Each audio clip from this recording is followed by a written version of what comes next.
Alors on y retourne, Popcorn Bucket numéro 2, prise 2. Pourquoi ? Parce que j'ai enregistré, pour ceux qui ont vu la première version, il se trouve que j'ai enregistré un peu tard, dans des conditions pas ouf, et que j'ai trouvé que la vidéo n'était pas du tout claire, et que surtout je m'étais en plus emmêlé les pinceaux sur plein de trucs. Donc on y retourne, mais ça va être la même chose, en plus fluide, en mieux.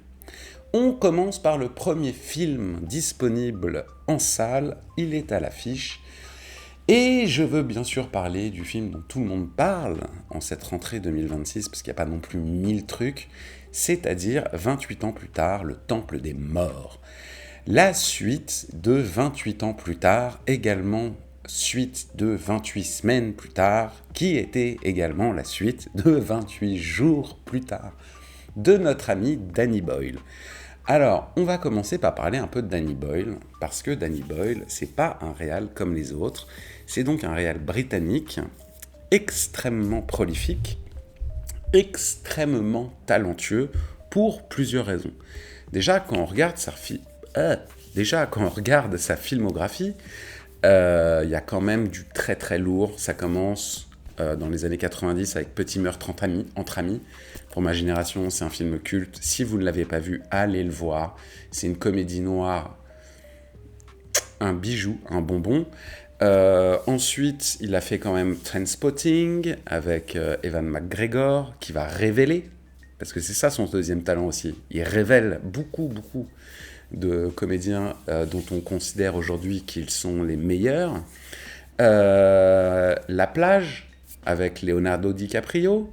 Leonardo DiCaprio, au moment de la plage, à l'international, c'est pas encore le Léo qu'on connaît, et c'est clairement un des films qui va vraiment le faire exploser aux yeux du grand public mondial.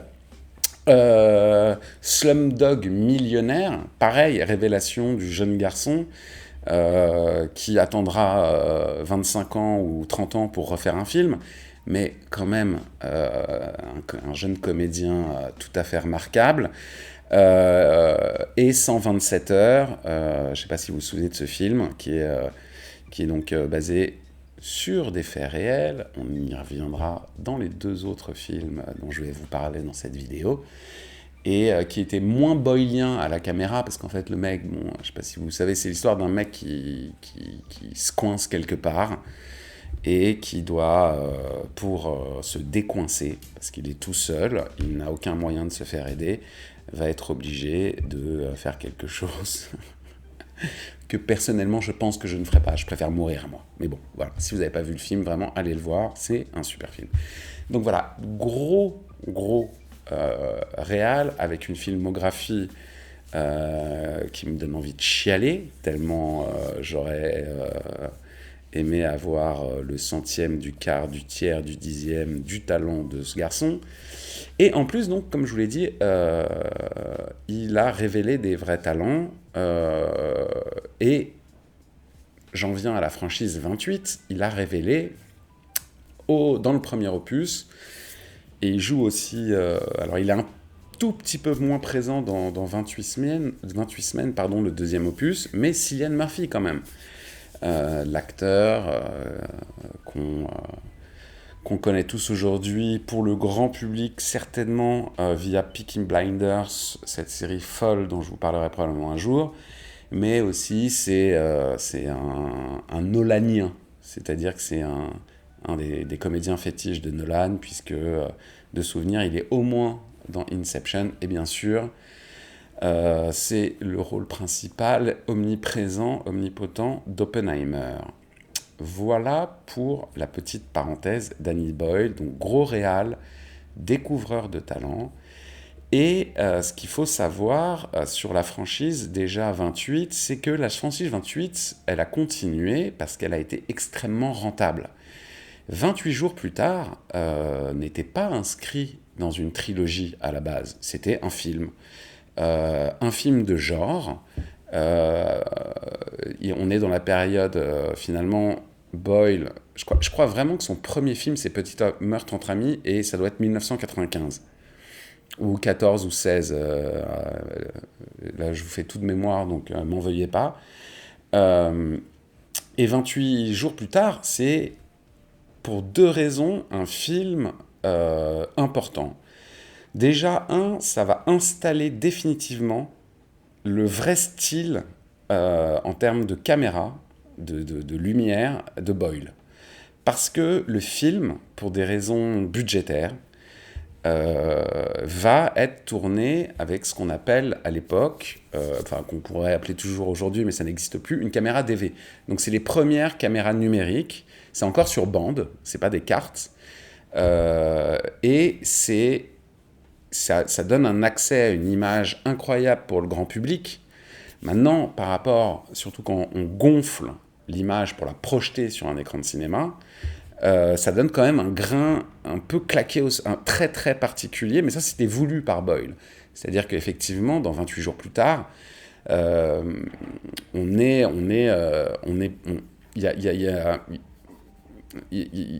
y a une espèce de volonté d'avoir un rendu documentaire, en fait, comme si tout ce qui se passait était réel. Donc ça, c'était déjà une volonté très très forte qui a été reprise derrière. Il y a plein de gens qui ont tourné en DV, Lars von Trier, etc., etc. Mais c'est quand même un des premiers. Pour des raisons budgétaires, la fameuse phrase que je déteste parce que la première fois que je l'ai entendue, c'était dans la bouche de quelqu'un qu'à l'époque j'adorais, mais qui s'est avéré pas forcément une personne formidable, mais de la contrainte naît le talent. Et quand tu as une vraie contrainte en réalisation, effectivement, bah, faut faire travailler ça pour trouver une solution. Et souvent, la solution, ou en tout cas parfois, la solution est presque meilleure que si tu avais eu open bar sur le budget et 500 opérateurs, des grues, des hélicos, des machins, bref. Donc le style était très particulier, et la deuxième chose qui était intéressante avec ce film, c'est que on renouait avec le film de genre zombie, mais un petit peu upgradé, c'est-à-dire qu'on ne peut pas dire, ah, pardon, j'ai reçu un message en même temps, j'ai pas désactivé, on peut pas dire que le film enfin, le genre zombie était un peu claqué au sol. C'était de la série B, les maquillages, les machins. Enfin, vous voyez ce que je veux dire. C'était même de la série Z, en fait. Là, tout d'un coup, on a un truc qui renouvelle le genre zombie. En 2002, donc, je crois. Enfin, 2000, ou cherchez, vous verrez. Mais au début des années 2000, au début de ce siècle. Et de manière très, très, très, très intéressante. Et on découvre aussi Cillian Murphy. Voilà. 28 semaines plus tard, donc, et là, c'est déjà, Danny Boyle ne réalise plus déjà. Alors que si vous regardez le film, sans déconner, c'est du Danny Boyle, mais tout craché. Et en plus, il y a Robert Carlyle, allez voir, vous reconnaîtrez sa tête, qui est un acteur fétiche de Boyle. Il est dans Trainspotting, enfin il est dans plein des films de Boyle. Mais c'est pas Danny Boyle qui réalise, alors que par exemple la scène de fin dans Paris, putain c'est vraiment du Boyle tout craché quoi. Voilà. Mais c'est pas Danny Boyle. On ne sait pas pourquoi. 28 ans plus tard, Part 1, c'est Danny Boyle qui revient avec Garland. Donc il y a une histoire, c'est-à-dire qu'il y a quand même, vous voyez un peu la temporalité. On fait 28 jours plus tard, 4-5 ans après, 28 semaines plus tard, sort, et 4-5 ans, je peux vous assurer, et je ferai peut-être des vidéos là-dessus sur ou je ferai peut-être même l'interview d'un pote réel cinéma qui va vous expliquer la temporalité pour faire un film. C'est pour ça que moi, à la base, j'ai jamais voulu, enfin, à la base, et je l'ai jamais fait, j'ai jamais voulu faire de cinéma. C'est-à-dire que la temporalité pour te pondre 90 minutes, c'est impossible, c'est toujours 4-5 ans entre le début du projet où tu tapes dans la main de financiers qui disent pas que tu vas faire le film, mais qui vont essayer de trouver l'argent pour que tu fasses le film, et la sortie salle, quoi. Et quand tu sais qu'il y a des films qui restent une semaine à l'affiche, Voilà, moi, j'ai pas ce courage-là. Faut vraiment avoir des couilles, quoi. Bref, donc, je vais reprendre le fil, parce que là, je vous perds tous. Donc, 28 ans, 28 semaines, 3-4 ans. Pourquoi? Tout simplement parce que, de souvenir, 28 jours plus tard, avait fait x10, comme on dit dans le business. C'est-à-dire que, je dis n'importe quoi, mais il avait un budget de 10 millions, à l'époque, certainement, de livres sterling, et il a fait 100 millions de recettes. Donc c'est... Voilà. Si on te dit, tu mets 1000 balles maintenant, et dans 5 ans, je t'en rends 10 000, bien sûr que c'est un rendement dingue. Le deuxième aussi, c'était très, très, très, très bien comporté. Et puis, donc, forcément, on pense à un troisième. 28 jours, 28 semaines, 28 ans. Et pour des raisons liées certainement au vrai business dur, c'est-à-dire les studios, les droits, les conneries, les machins, le film ne se fait pas. Mais il reste dans la tête des deux créateurs, Boyle et Garland. Et puis, je crois que c'est vers 2019, le projet est relancé. Et très vite, on annonce que ça va être une trilogie. Donc, en fait, c'était une trilogie, 28 jours, 28 ans, 28 jours, 28 semaines, 28 ans. Et 28 ans sera une trilogie dans la trilogie. Voilà. Donc en tout, il y aura 5 films. Le 1, le 2, le 3, mais le 3 sera en 3 parties. Moi, j'adore ce genre de truc. Même si je sais très bien que c'est parce que, en fait, la franchise est super rentable. Donc autant la faire durer au maximum. Et si ça se trouve, dans 10 ans, on fera un 28 siècles plus tard, si Boyle et Garland ne verrouillent pas définitivement la fin du troisième 28 ans. Donc, trilogie, premier opus. Premier opus qui, effectivement, déjà, bien que réalisé par Danny Boyle, ne ressemble pas du tout aux deux premiers. Enfin, il ressemble pas du tout, c'est pas vrai, mais on sent que c'est un Danny Boyle qui a 15 ans de plus. Donc c'est du Boyle, hein. Il y a toujours les plans débulés, la caméra à l'épaule super vivante, super nerveuse, des lumières éclatées, des plans subliminaux, voilà, ultra saturés, enfin c'est du Boyle. C'est du Boyle. Mais un tout petit peu moins vénère. Pourquoi ? Il y a une raison à ça. C'est que dans 28 ans plus tard, Part 1, les zombies sont plus trop un problème, quoi. C'est-à-dire que le film nous présente plus un catalogue de zombies, comme s'il y avait des naturalistes qui étaient partis en forêt et qui te disent « Ah bah ça, c'est le zombie de type neuneu.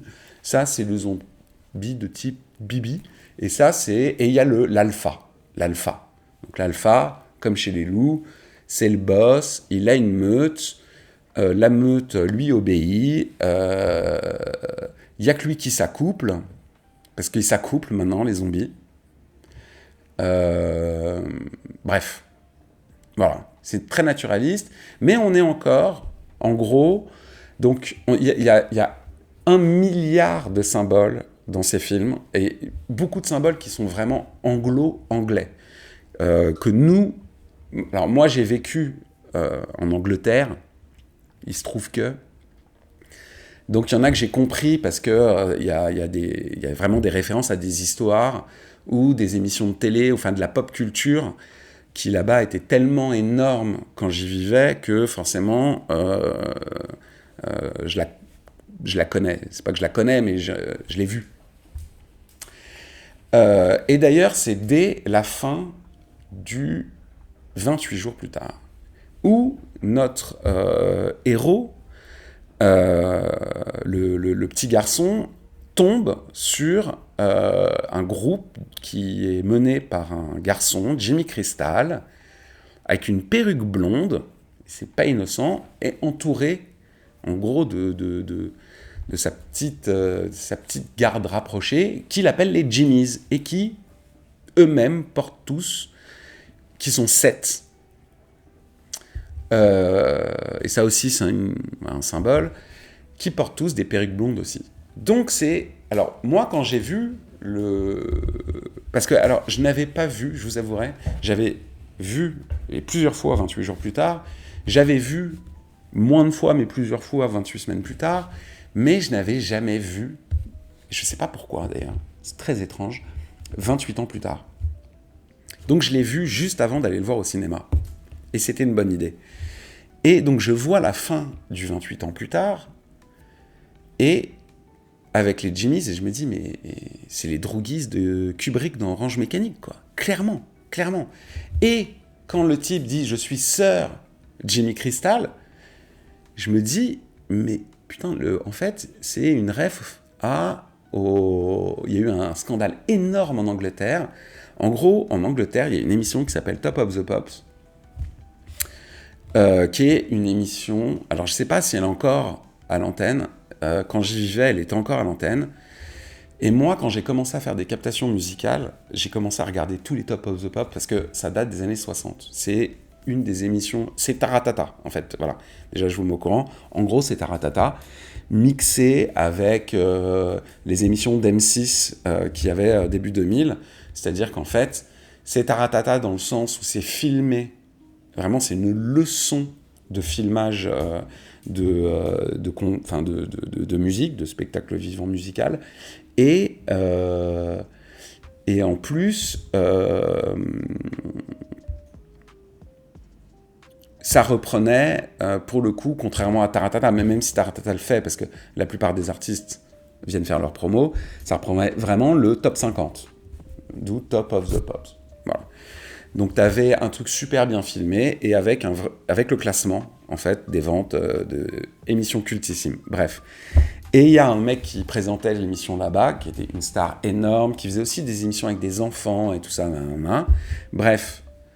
C'est un espèce de Nagui, plus Michel Drucker, plus je sais pas qui, énormissime, blond. Et le type, donc voilà, énorme star, il meurt, et après sa mort, on découvre que le type était probablement un des plus gros pédophiles de l'histoire du United Kingdom. Voilà. Et Jimmy Crystal, dans 28 jours plus tard, c'est une référence de ouf. Il faut savoir que 28 ans plus tard, pardon, j'y arriverai jamais, trop de temporalité. Part 2, le Temple des Morts, c'est la suite immédiate du 28 ans plus tard, qui est sorti il y a 1 an et demi. C'est vraiment la première minute du Temple des Morts, c'est la suite de la dernière minute de 28 ans plus tard, tout court. Là, on passe à une autre dimension, clairement. C'est-à-dire que le problème, mais comme dans beaucoup de films ou de séries sur les zombies, c'est clairement le cas dans The Walking Dead, c'est-à-dire qu'on passe du combat contre les zombies sur les 2 premiers opus, jours, semaines.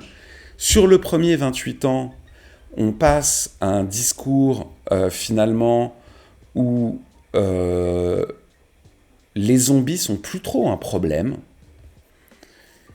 Et il y a un rapport sur finalement le changement du monde. C'est-à-dire que d'un côté, il y a des gens isolés, ça fait effectivement référence certainement au Brexit. Il y a en plus un drapeau anglais brûlé, enfin bref. Et de l'autre côté, c'est le rapport père-fils, où on a un fils qui finalement refuse un peu le virilisme de son père. Voilà, il se prend en charge, il est un peu jeune, mais en gros, il décide de s'émanciper du système. Voilà. Dans 28 ans plus tard, le Temple des Morts, on passe encore une step beyond. C'est pour ça que tous les gens qui disent dans les vidéos, le film sert à rien, c'est le même film que 28 ans plus tard, l'intrigue n'avance pas du tout. Moi, je suis pas tout à fait d'accord, en fait. Parce que la thématique n'est pas la même. C'est-à-dire que, comme je vous ai dit tout à l'heure, les zombies ne sont plus un problème du tout. Le problème, c'est Jimmy Crystal et c'est Jimmy's. C'est-à-dire que c'est l'être humain contre l'être humain. Et comme je vous disais, comme dans plein de séries, plein de films sur les zombies, c'est clairement le cas dans Walking Dead, le côté zombie, c'est la toile de fond. Le sujet, c'est les rapports entre êtres humains, leur moralité, leur cruauté, leur lâcheté, enfin bref, tous ces sentiments formidables qu'on développe tous, hein, on va pas se mentir, à certains moments de nos vies. Et voilà, donc là, sur le Temple des Morts, c'était ça, le premier 28 ans l'abordait, l'amorçait plutôt. Là, on est clairement dedans. Et puis, il y a des scènes. Donc, on est basé maintenant sur le rôle, si vous avez vu le 28 ans, sur le rôle du Dr. Kelson, joué par Ralph Fiennes, et beaucoup notre fameux Jason Momoa de chez Wish, avec son énorme chibre, truc, le cadre ne rend pas gloire à la taille de sa bite, un peu comme ce mec qui s'était présenté à la mairie de Paris. Voilà, bref. Donc voilà, c'est vachement concentré sur leur relation. Et contrairement à ce que beaucoup disent, la relation dans le premier 28 ans, elle n'existait pas, il le connaissait, il dit qu'il le connaît, on ne connaît pas son nom, il lui a pas donné de nom encore, alors qu'il va lui donner un nom dans le Temple des Morts. Juste, c'est un infecté qui traîne près de là où il squatte. Voilà. Là, il y a une vraie relation, et ils vont se faire, je suis désolé de le dire, mais c'est vraiment ça, ils vont se faire des petites soirées chemsex, tous les deux. C'est-à-dire que si tu voyais Pierre Palmade dans le fond de gros plan, on ne serait pas étonné. Et c'est là où Ralph Fiennes, qui joue donc le Dr. Kelson, mais vraiment s'en donne à... Déjà, c'est des séquences qui sont très Boylan, Danny Boyle, je trouve, dans l'état d'esprit, etc., etc. Peut-être pas tout à fait dans le filmage, mais quand même. Ralph Fiennes s'en donne à cœur joie. Il va à fond la caisse dans cette...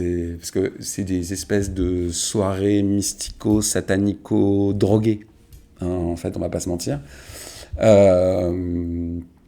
Le Jason Momoa Wish là, qui s'appelle Chi Lewis Perry, Chi Lewis Perry, bref. Il est très bon, mais en même temps, il est mono-expression. Hein. Il est infecté, donc il a les yeux écarquillés comme ça. Il est assis avec cette grosse bite. Et voilà, c'est des séquences ultra cinématographiques, moi, je trouve. Perso, j'ai adoré. Je me suis dit, mais qu'est-ce que je suis en train de regarder ? C'est ouf. Et ça a un sens. Parce que si ça n'avait aucun sens, voilà. Mais ça a un sens. Contrairement à ce que beaucoup d'autres ont dit sur YouTube, c'est ces scènes-là qui font avancer le scénario. On voit bien où ils vont en venir. Et que, effectivement, la part 3 de 28 ans sera le verrouillage de la franchise. On aura la fin. Et il faut bien l'amorcer, la fin. Et donc, on l'amorce là. Donc voilà, le Dr. Kelson et notre ami... j'ai une grosse bite. Donc ça, c'est un peu un des pans, un des arcs narratifs du film. L'autre arc narratif va être sur donc Jimmy Crystal et ça. Et quand je dis que c'est les droguistes de Kubrick, c'est exactement ça, parce que en fait, eux, leur problème, c'est même pas les infectés. C'est-à-dire qu'il y a des scènes où on voit bien, ils sont surentraînés. Donc les infectés, ils les défoncent en 2 minutes et en rigolant. Donc voilà. C'est vraiment le rapport à la violence qui mettent sur les autres êtres humains, la façon dont ils les soumettent, etc. etc. Et donc c'est vraiment... Et gratuitement, donc c'est très droguise, et donc il y a un changement de paradigme quand même dans la saga, où on sent bien que donc les infectés ne sont plus les problèmes, et vous verrez. Et enfin, il y a la fin, il y a une scène de fin, qui vraiment a, je pense, mis la banane à tout le monde. Je ne vais pas vous la spoiler. mais où, donc voilà, on est sûr que le 3 arrive, et il y aura, voilà, il y a une surprise. Voilà. Une surprise cool. Très long, désolé, mais il y avait beaucoup de choses à dire, non seulement sur 20 ans plus tard, le Temple des Morts, mais sur finalement toute cette saga que personnellement vraiment j'aime beaucoup, parce que effectivement c'est celle qui m'a relié, ramené. J'adore les films de genre en règle générale, mais voilà, les zombies arrivent plutôt en queue de classement, et c'est vrai que le 28 jours avait ramené beaucoup de gens à ce genre très particulier. On passe au deuxième film, qui a un point commun avec le troisième film. C'est que, comme on dit aujourd'hui, c'est un film basé sur des faits réels, et on aime tous ça, les faits réels, forcément. Donc je parle de la grosse sortie du cinéma français en cette rentrée 2026, l'affaire Boïarski, réalisée par Jean-Paul Salomé, qui n'est pas, loin de là, un débutant, avec donc Reda Kateb et Sarah Giraudot, qui portent 99% du film sur eux, et deux seconds rôles, on va dire, Bastien Bouillon, qui joue donc l'enquêteur, et notre ami Pierre Lutin. Tujdadi, voilà, hein, c'est Tujdadi. Perso, Tujdadi que j'adore, voilà. Mais Pierre Lutin, voilà, qui joue un second rôle également. Donc c'est l'histoire, je ne vais pas vous spoiler parce qu'il y a eu une campagne médiatique totale. Je pense que le film a dû sortir dans 450 ou 500 ou même 600 salles faciles en France. Donc voilà, si vous aimez un peu le cinéma, ou même si vous ne l'aimez pas d'ailleurs, je pense que vous en avez entendu parler. C'est donc l'histoire de Jan Bojarski, ou Bojarski, ça dépend de votre prononciation française ou polonaise. Donc ce garçon d'origine polonaise qui est un faussaire, donc il fait de la fausse monnaie, il copie des billets. Voilà. Et c'est supposé être un génie, c'est-à-dire que il a fait péter un câble à tous les flics déjà, et aussi aux employés de la Banque de France, parce que la légende dit que ces billets étaient même plus beaux que ceux de la Banque de France. Et à chaque fois que la Banque de France sortait un nouveau billet, soi-disant, parce que c'est toujours déjà à l'époque c'était le cas, infalsifiable, eh bien notre ami Jan Bojarski finissait par le falsifier. Voilà. Alors, que dire sur ce film de 2h08 ? Bah, c'est beaucoup trop long. Mais c'est beaucoup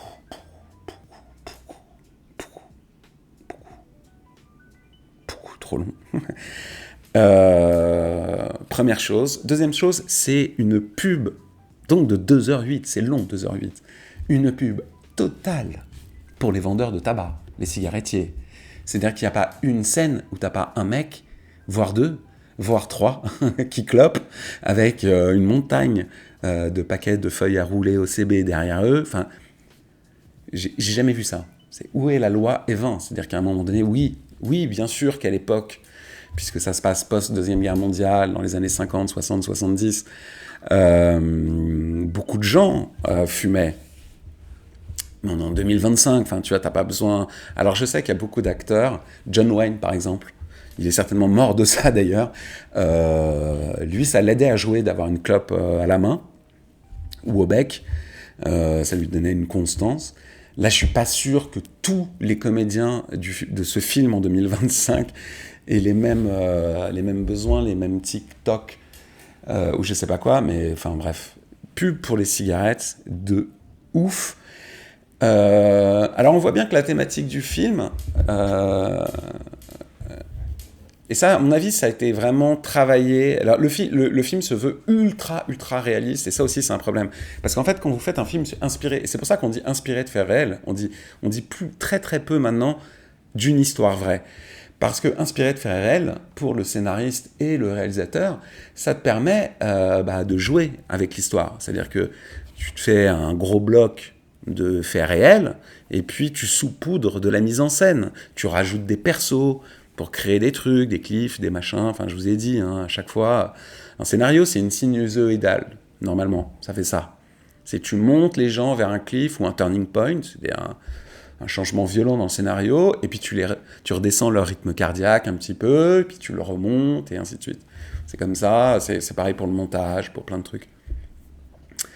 Là, le problème, c'est que le film est super plat. C'est un encéphalogramme plat. Parce que déjà, l'histoire, en fait, sur le papier, elle est fascinante. Que ce mec ait réussi à copier autant de billets, à écouler autant de fausses monnaies, alors que tout le monde était un peu sur son cul, on va pas se mentir, quoi. Je veux dire, on a repéré assez vite, dès son premier faux billet, qu'il y avait de la fausse monnaie en circulation. Ils ont très vite compris qu'au fil des faux billets, c'était le même imprimeur, le même artisan, le même artiste. Parce que c'est ça un peu le sujet aussi. Et le type s'est fait choper, parce que je vous raconte rien, enfin je vous spoil rien à la fin, bien sûr, qu'il se fait choper, vraiment des années plus tard. Donc il était bien organisé, bien planqué, et comme le film veut être très très réaliste, parce qu'en plus il y avait, je pense, sa fille qui était impliquée, parce que sa fille, je l'ai vue sur des plateaux de télé pour venir faire la promo, donc elle devait être impliquée dans le scénario. Donc le problème c'est ça, c'est que il n'y a pas un choix, enfin il y a un choix, c'est d'être très très réaliste, et pour moi trop, ce qui rend, et le deuxième choix c'est la narration. C'est-à-dire que notre ami Salomé, il a choisi de scander son film, de le chapitrer, de manière très chronologique par les faux billets. C'est-à-dire qu'il commence avec le 5000 anciens francs, il fait le 1000 anciens francs, puis le je sais plus quoi, et son chef-d'œuvre, le 100 nouveaux francs, le fameux Napoléon, et voilà. Et donc c'est hyper linéaire, en fait. C'est hyper linéaire. Et puis, il y a un autre problème, je trouve, dans la mise en scène, c'est que il y a le positionnement par rapport au personnage de Yann Boyarsky, joué par Reda Kateb, est pas clair. C'est-à-dire que il y a l'argent, bien sûr, mais on sent bien qu'il fait pas ça pour l'argent. Il fait ça parce que il estime être un artiste, en fait. Il estime être le meilleur. Et il a un défaut de reconnaissance. C'est un truc, c'est un espèce de truc entre les deux chroniques que je vous ai fait, celle de Rocky que je vous ai faite et celle qui arrive sur le loup de Wall Street. C'est un type qui est pas mal rejeté, qui a du talent, et voilà. Et le côté comme Rocky, mais qui veut pas faire de bruit, c'est ces immigrés comme ma famille, c'est ces immigrés de la première vague, qui voulaient absolument s'assimiler à fond, et on avait beau les humilier, ils fermaient leur gueule, en fait. Parce qu'ils avaient espoir qu'un jour, on arrêterait de les humilier et qu'on les intégrerait, qu'on les assimilerait même. En gros, qu'on les reconnaîtrait, c'est de la reconnaissance. Donc voilà, il y a ce côté, voilà, ces deux côtés, le côté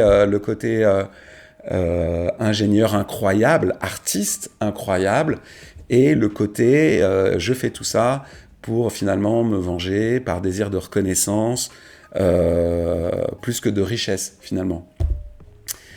Mais voilà, entre la linéarité et le non-choix finalement, pour peut-être en faire un personnage plus flamboyant qu'il n'était, eh ben ça rend le film chiant. Moi, j'ai commencé à regarder ma montre largement une demi-heure avant la fin du film, et donc, et bien sûr, la fin est super prévisible, donc, et en plus, dans un enchaînement, alors qui est peut-être vrai d'ailleurs, dans une mécanique qui est pareil, ultra, méga prévisible.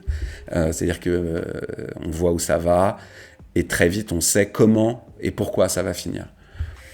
Donc je vous conseille et ça c'est vraiment un conseil que je déteste donner, parce que aller en salle, c'est une autre expérience et tout, mais ça,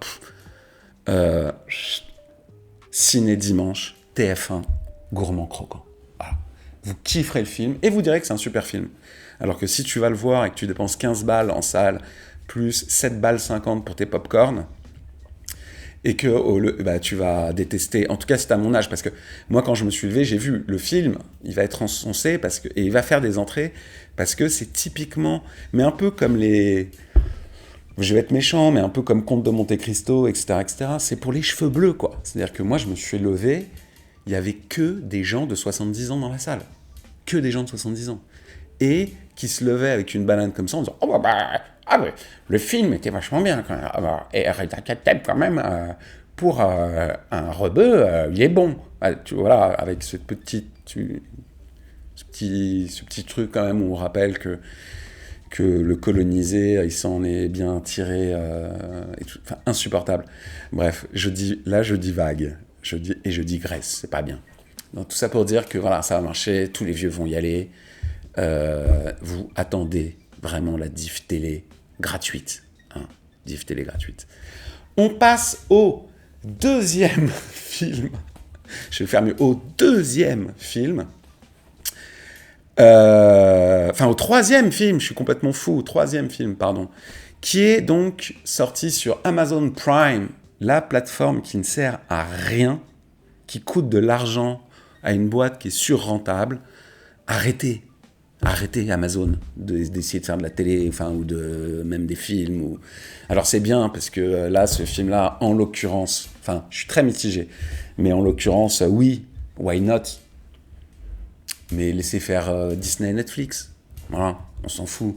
Vous gagnez votre argent avec AWS, qui sont... c'est même pas le magasin, enfin, le marketplace Amazon, hein, qui fait gagner de l'argent à Amazon. C'est leur service Internet. C'est des hébergeurs, en fait. Apple est hébergé chez Amazon. Et c'est AWS, Amazon Web Services, qui leur apporte vraiment de l'argent. Donc voilà, ils ont ça, ils ont le marketplace, leur magasin. Arrêtez de faire de l'audiovisuel, Amazon.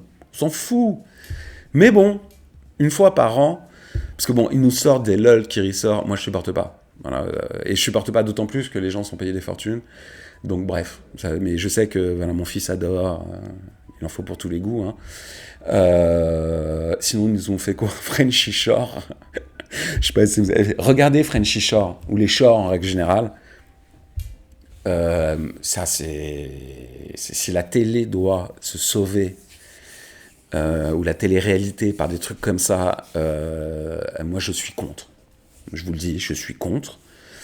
Et donc voilà, Amazon Prime ne sert à rien, et encore une fois je digresse, mais on parle de Roofman, qui est un film qui sert à rien aussi, mais pas pour les mêmes raisons. C'est-à-dire que... bon, je vous explique. Donc Roofman, c'est comme l'affaire Boyarsky, c'est une histoire vraie. Et moi j'adore, et c'est une histoire vraie d'un braqueur. Enfin, une espèce de mi-braqueur, mi-cambrioleur. Il braque pas vraiment, il est plus dans le cambriolage, on va dire. Et ça voilà. Film américain sur une histoire basée sur des faits réels, avec un braqueur, enfin c'est donc une histoire basée sur des faits réels, sur une histoire d'un cambrioleur, on va dire, je préfère dire cambrioleur, d'un cambrioleur.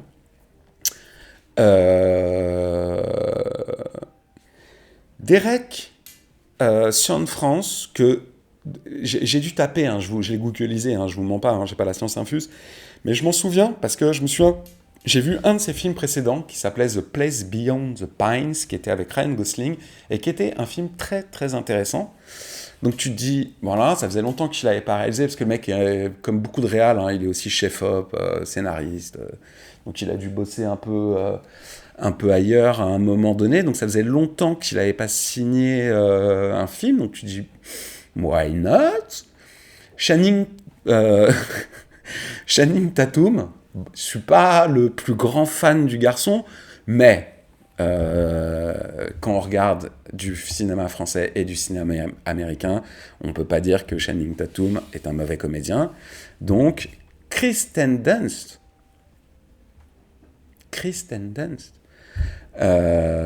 donc ouais, et Peter Dinklage, vous savez, la personne de petite taille de Game of Thrones.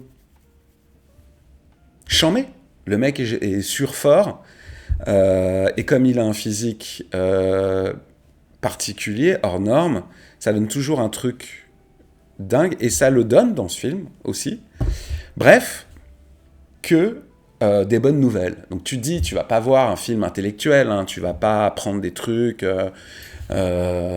sur l'histoire du monde ou je ne sais quoi, mais tu vas sortir une pizza, des pop-corn, des bons becs, un coca, une bière, je sais pas ce que tu veux, ce que t'aimes, et tu vas kiffer pendant 2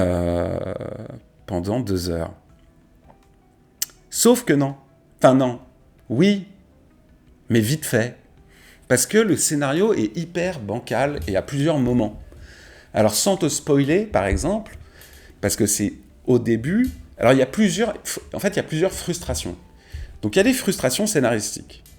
Donc la première frustration scénaristique, c'est que tu regardes un film sur un cambrioleur et il y a très peu de cambriolage. C'est-à-dire le mec en fait cambriolait des McDo en fin de semaine, enfin le jour où la caisse était la plus pleine. Roofman, pourquoi ? Parce qu'il passait par les toits. On appelle ça un monte en l'air en France. C'est du cambriolage, c'est les montes en l'air. Donc ils escaladent des façades, ils passent par les fenêtres, les toits, c'est Spider-Man de la cambriole. Et ça, c'est évacué en 7 minutes au début du film. Et on passe à autre chose. Alors moi, je comprends qu'on passe à autre chose, parce que tu vas pas faire non plus 1h50 ou 2 heures sur un cambrioleur qui, en plus, avait exactement le même modus operandi. Il tapait exactement le même genre de magasin, c'est-à-dire il a commencé par faire que des McDo, et puis il s'est diversifié de ouf en faisant des Burger King. Donc voilà, tu fais pas là-dessus. Mais l'évacuation du truc pour rester aussi longtemps sur la deuxième partie, je me suis dit, en fait, je regarde pas un film de cambriolage. Je suis pas dans Ocean's Eleven, en fait. Et je comprends assez vite que je suis dans une espèce de film romantique. Why not ?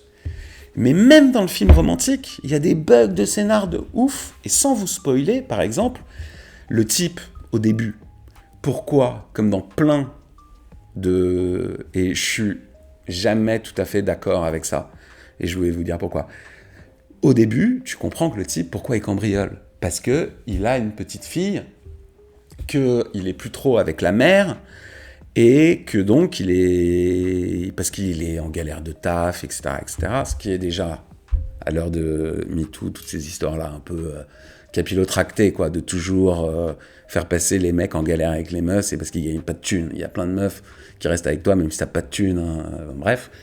Et pour sa petite fille, parce que il faut qu'il assure pour ses cadeaux d'anniversaire et de Noël, super classique. Et ça, tu l'as au début, donc c'est quand même, en termes de scénario, c'est ce qu'on appelle une motivation. Et normalement, la motivation, c'est le but, quoi, c'est le Graal. C'est-à-dire qu'en fait, le mec, il a un objectif, c'est d'assurer pour sa fille, et le film, le scénario, ça va être, je dois atteindre cet objectif, et je vais rencontrer des obstacles, et ou des aides, parfois, qui vont être donc ces fameux cliffhangers ou ces fameux turning points, pour arriver, ou pas d'ailleurs, à la fin, à mon objectif. Sauf que là, la fille, pareil, au bout de 10 minutes, t'en entends plus jamais parler, quoi. Donc c'est insensé, scénaristiquement, de faire un truc comme ça. C'est surtout que c'est pas compliqué de la garder dans le game, un peu, ou je sais pas quoi. Donc voilà, donc déjà, le scénario est très bancal, parce que, voilà, film de braqueur sans braquage, des espèces de motivations qui disparaissent en 2 secondes du scénar, alors que, voilà, donc ça rend le truc un peu... Tu vois, moi clairement, le film, je l'ai bouffé, hein, je suis resté jusqu'au bout, je me suis pas fait chier. Mais à un moment du film, je me suis dit, mais elle est où, sa fille ? Qu'est-ce qu'il est en train de foutre, là ? On veut faire passer le mec pour un mec super gentil, en plus, et tout. La fille, quoi. Bref. Donc, mon conseil, c'est si vous avez un trou, vous voulez un film, pas prise de tête, vous savez pas à quoi regarder, vous aimez bien ce genre-là, vous aimez Channing Tatum et Kristen Dunst surtout, parce qu'elle a un vrai rôle levier dans le scénar, et elle le fait très très bien. C'est-à-dire qu'en fait, ce qui est horrible, c'est que je l'ai peut-être déjà dit, mais tous les acteurs sont hyper bons. Tous. Tous. T'y crois. Il n'y a aucun début de problème là-dessus. C'est des petits moments de scénar. Alors, il y a un autre problème aussi, c'est que tu sais très bien aussi, c'est un peu comme dans le film précédent de l'affaire Boyarsky, tu sais où le scénario va, tu sais, la fin est ultra prévisible, et je sais pas si c'est un vrai élément de l'histoire, vrai, enfin des faits réels, mais si c'est ça, c'est débile, mais voilà, parce que la fin, enfin, tu le vois venir comme un camion dans un couloir d'EHPAD. Mais bon, on passe un bon moment, quoi. Voilà, c'est juste qu'ils auraient dû. Et si ça se trouve, même, c'est même pas le scénario, c'est-à-dire que si ça se trouve, c'est juste au montage, ils ont décidé de se séparer, pardon, de certaines scènes, sauf qu'elles auraient été utiles pour un petit peu renforcer la crédibilité de la narration. Long, les amis, long. Très longue vidéo, je suis désolé, mais au moins, vous avez les billes. Je vous fais un bisou, j'espère que vous aimez ce nouveau format plus long, mais où je raconte plus de choses, et où c'est du vrai ressenti, sortie de salle, sortie de canapé là. Donc voilà, je vous fais des bisous, mes petits bouffeurs de popcorn, et à très vite, probablement lundi, avec la prochaine chronique. Alors je sais pas si ce sera lundi, mais ça sera sur le loup de Wall Street de notre ami le géant Martin Scorsese. Bisous.